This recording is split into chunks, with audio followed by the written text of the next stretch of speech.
एक और विषय जो काफी संवेदनशील है मगर उस पर बहुत चर्चा नहीं होती है, वह है अनौपचारिक रिश्ते जो इस सुंदर उम्र में होते हैं, जिसमें हम हैं।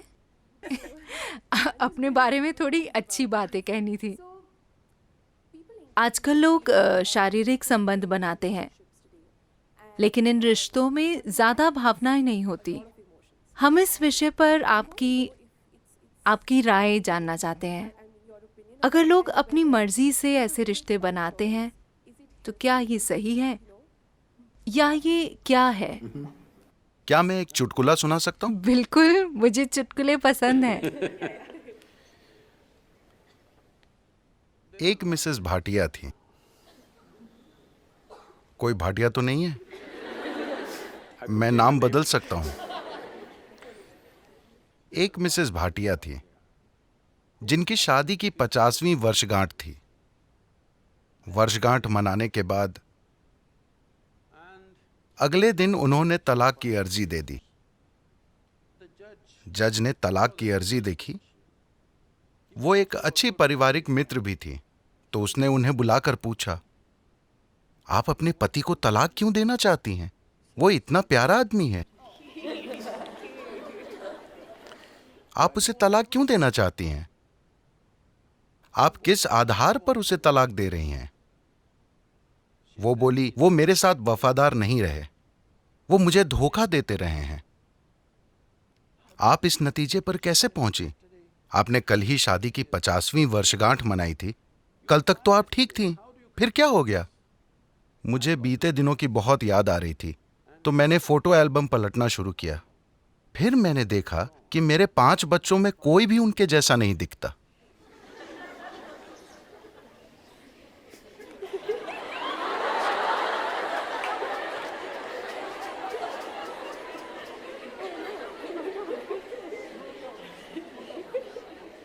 So,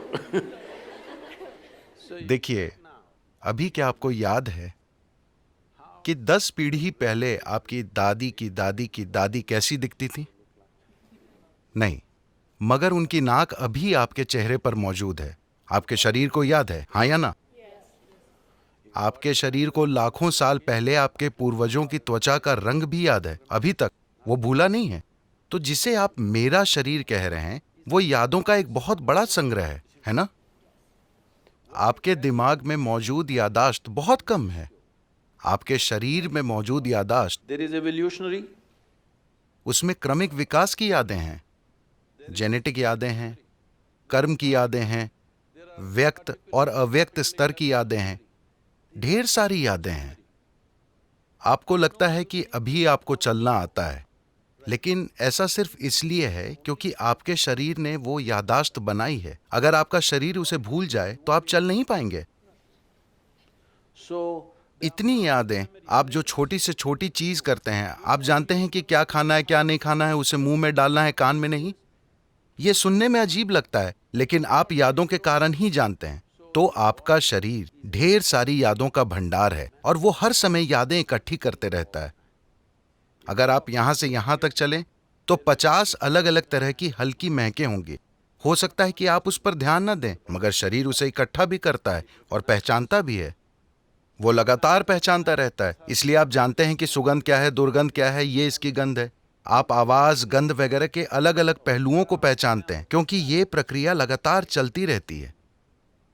तो इस शारीरिक यादाश्त को इस संस्कृति में पारंपरिक तौर पर हम ऋणानुबंध कहते हैं। वो शारीरिक यादाश्त जो आप बनाते हैं। आप जागरूकता के साथ अपनी शारीरिक यादाश्त बना सकते हैं या बस ढेर सारी यादाश्त अंदर लेकर ढेर सारी शारीरिक उलझन से गुजर सकते हैं। तो जहां कहीं भी प्रभाव होता है, मुझे पता नहीं कि आपकी पीढ़ी में लोग अब भी ये चीजें जानते हैं या नहीं, मगर अब भी बैंगलोर में ऐसे लोग मिलेंगे जिन्हें अगर आप नमक देने की कोशिश करेंगे तो वे उसे नहीं लेंगे। वो कहेंगे वहां रख दीजिए। अगर आप उन्हें तिल देने की कोशिश करें तो वो कहेंगे उसे वहां रख दीजिए, क्योंकि उन्होंने कई पदार्थों की पहचान कर ली है जो आसानी से आपकी यादाश्त को लेकर मुझ तक पहुंचा सकते हैं। अगर मैं वो चीज ले लूं, मुझे वो यादाश्त नहीं चाहिए। यही वजह है कि आमतौर पर इस संस्कृति में एक दूसरे को छूना, हाथ मिलाना, ऐसी चीजों से परहेज किया जाता है। हम अपनी ही दोनों हथेलियां मिलाकर नमस्कार करते हैं, क्योंकि हम यादाश्त नहीं इकट्ठी करना चाहते। क्योंकि अगर मैं इसे बस छूता हूं तो ये इसे भी याद रखता है। आप अपने 4 दोस्तों के साथ इसे आजमा कर देखें। आप उनके हाथों को छुएं, याद रखने की कोशिश ना करें। हर दिन बस उनके हाथ छुएं और भूल जाएं। कल अगर वो आकर आपको छूता है, आप जानते हैं कि ये उसका हाथ है ना? तो शरीर याद रखता है, ये दिमाग में नहीं है। शरीर की यादाश्त होती है, इसे ऋणानुबंध कहते हैं। जब यौन संबंध बनते हैं या ऐसी कोई अंतरंगता होती है जिसमें विचार, भावनाएं और शरीर शामिल हों, तो आपके शरीर में जो यादाश्त रह जाती है वो बहुत बड़ी मात्रा में होती है। इसलिए कहा गया है कि आपको इसे जितना हो सके उतना सरल रखना चाहिए। कुछ दूसरे पहलू हैं जहां कुछ तांत्रिक प्रक्रियाओं में ऐसी चीजें होती हैं। वे सालों तक खुद को तैयार करते हैं ताकि शरीर से इतनी दूरी बना ली जाए कि शरीर कहीं से कोई यादाश्त न उठा पाए। इसे एक साधना की तरह किया जाता है, बेलगाम संभोग की तरह नहीं। so तो सवाल नैतिकता का नहीं है। सवाल ये है कि आप अपने जीवन में अपने साथ क्या करना चाहते हैं। if you want to be in such a way that अगर आप इस तरह जीना चाहते हैं कि आपके जीवन में आपकी भीतरी बुद्धि सबसे प्रबल चीज हो, आपका भौतिक शरीर नहीं, तो आपको शरीर की यादाश्त को जितना हो सके उतना सरल रखना चाहिए।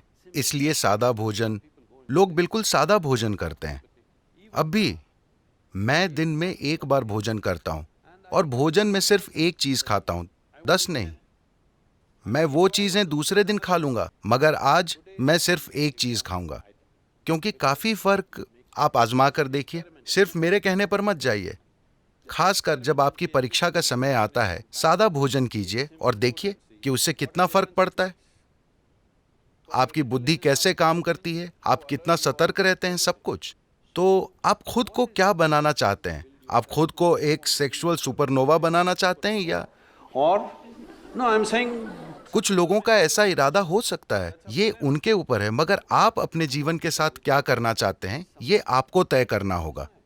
अगर आपने ये तय किया है तो ये बहुत महत्वपूर्ण है कि आप अनजाने में भारी मात्रा में यादें ना इकट्ठी करें, because this will lead to क्योंकि बाद में आप देखेंगे कि आपके लिए शांत और खुश रहना बहुत मुश्किल होगा, चाहे कुछ भी अच्छा हो रहा हो, simply because they क्योंकि शरीर में उलझन भरी यादें मौजूद हैं।